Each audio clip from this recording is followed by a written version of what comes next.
안녕하세요. 시장의 마법사입니다. 최근에 EXP 분석을 해봤었는데 지금 주가가 더 올랐죠. 그래서 다시 왜 올랐나 이제 살펴보면은 뭐 지수가 일단 좋아서 그렇겠죠.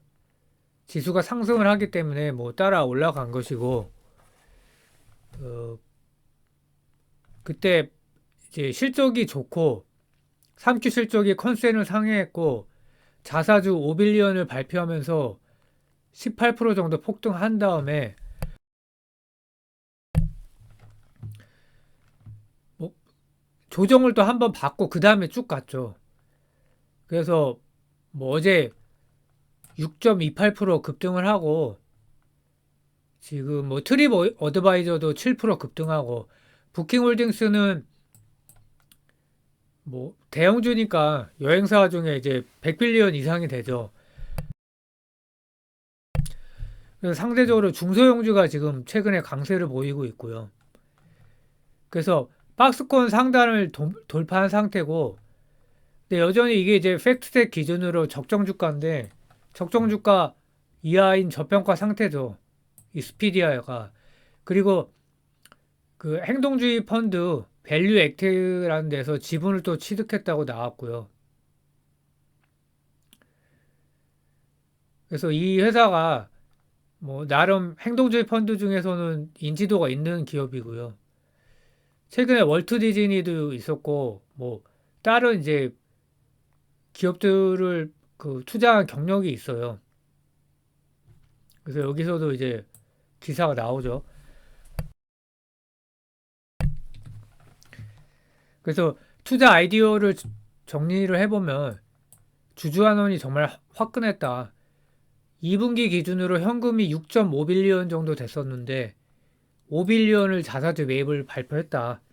한국 기업 같은 경우는 시총이 얼마인데 현금이 얼마니까 저평가다. 근데 이제 그게 중요한 게 아니죠. 현금을 주주 환원을 하냐 안 하냐가 주가 상승의 어떤 트리거가 되는 상황이고요. 그거를 11월 2일에 발표하면서 폭등을 했고요. 그때 이제 3큐 실적이 컨센을 상회했고 현재 시총이 18빌리언까지 올라갔다. 13빌리언에서 5빌리언이나 올라갔죠. 그러니까 거의 40%가 올라간 거죠.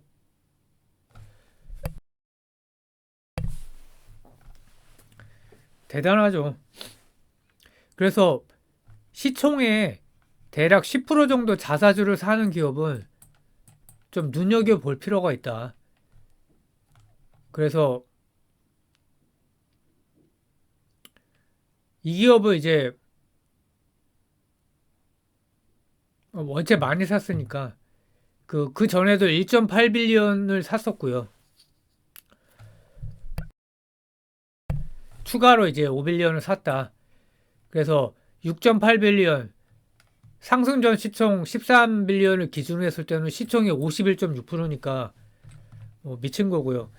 카바나 이게 이제 상남자의 주식이죠. 투자로 접근할 때는 약간은 좀 리스크가 있고 이미 많이 오른 상태긴 한데 3Q가 컨센 상해 실적을 기록을 했고요. EPS가 이제 그렇고요. 그 YY 기준으로 매출은 18% 감소했지만 영업이익이 흑자 전환을 2분기 연속으로 했다. 49 밀리언이니까 한 650억 정도 되고요. 그 2분기 연속 영업이익 흑자, 영업이익률도 0.2% 상승을 했고요. 이게 대표적인 금리나 수혜주죠. 최근에 CPI, 코 CPI가 양호하게 나오면서 10년물 국채 수익률이 5%가 넘었다가 굉장히 많이 떨어졌죠. 그 3Q 요약을 해보면 18% 레버뉴 매출액이 감소했는데 GP 마진이 그 GP 그 매출 총 이익이 34% 증가했다. 이게 이제 굉장히 중요한 거고요. 그 조정 에비타 마진이 5.3%다. 그러니까 0.1% QQ로 올랐다는 뜻이고요. 이거는 이제 그거 외에 부채 축소 만기 연장 이자 비용이 감소했다는 얘기예요. 그래서 부채 그런 계약을 맺어갖고 토탈 그 채무가 1.3 빌리언 줄었다.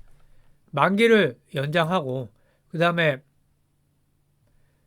그 이자 비용 같은 경우를 이자 비용을 이제 1년에 455 밀리언을 이제 감소시켰다 이거죠. 2년 동안 2025년까지 2025년 9월까지죠. 그러니까 4,500억 뭐 5천억 이상 되겠 한 6천억쯤 되겠죠. 그래서 마진이 좋아지고 있다. 그래서 3Q에 이제 파란색이 짙은 파란색이 순이익인데 순이익률이 급증을 했다.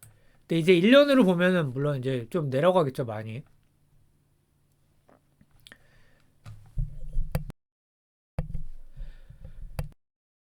이제 더 중요한 게 에비타 마진인데 이제 추세적으로 이렇게 계속 올라가고 있다는 게 굉장히 중요하죠. 물론 이제 뭐 이게 3Q로만 계속 비교를 했네요. 뭐 유리한 것만 갖다 썼을 수도 있는데 어쨌든 좋아지고 있고요. 에비타 어저스티드 에비타는 비경상과 일회성 항목을 제거한 거다.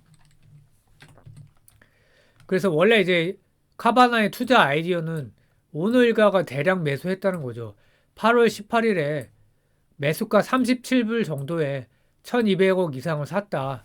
100억 정도 샀다 그러면 그래도 관심이 가는데 상당히 흥미로워 갖고 이제 저도 조금 사봤는데 현재는 34불이요. 굉장히 많이 떨어졌다가 다시 이제 팍 치고 올라왔죠. 이제 이게 CPI가 잘 나오면서 팍 치고 올라간 거죠.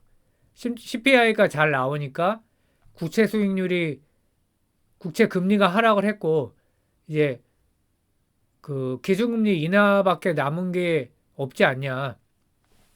12월은 금리 동결이 지금 100%로 나오고 있고요. 그 다음에 이제 IWM ETF인데 이게 2000년 5월 20일 출시한 중소형주 ETF고요. 블랙락에서 iShares 브랜드고 시가총액 1001위부터 3002까지 종목수가 1977개. 그러니까 저평가의 종목인데 사실은 이제 적정 주가라고 볼 수도 있고요. 이 중에서 이제 튀는 종목이 있겠죠. 그래서 최근 1년 배당 수익률이 1.7%고 쿼털리 분기 배당이고요. 최근에 이렇게 계단식으로 저점이 높아지면서 급등한 상태고요. UWM이라는 ETF도 또 있는데 이게 이제 2배짜리고요. 3배는 이제 절대 하면 안 될 것 같고.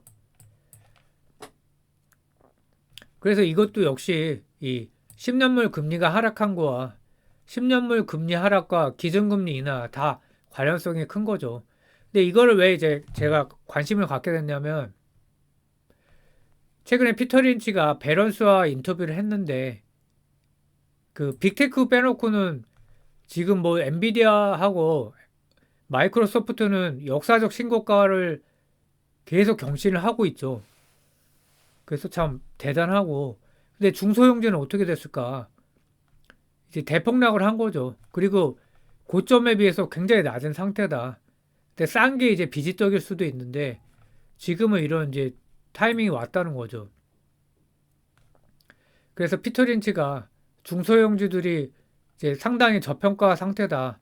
러셀 2000 지수 전망에 대해서 낙관적이라며 나는 주식이 하락할 때를 좋아한다고 이렇게 말했다는 거고요. 그래서 그 아까 다른 트립 어드바이저나 익스피디아도 이 정도 그런 ETF에 뭐 속하는지는 모르겠지만 어쨌든 중소형주니까요. 그래서 뭐 최근에 이제 주가 흐름이 좋고 그래서 특징주를 한번 소개를 해봤습니다. 예, 감사합니다.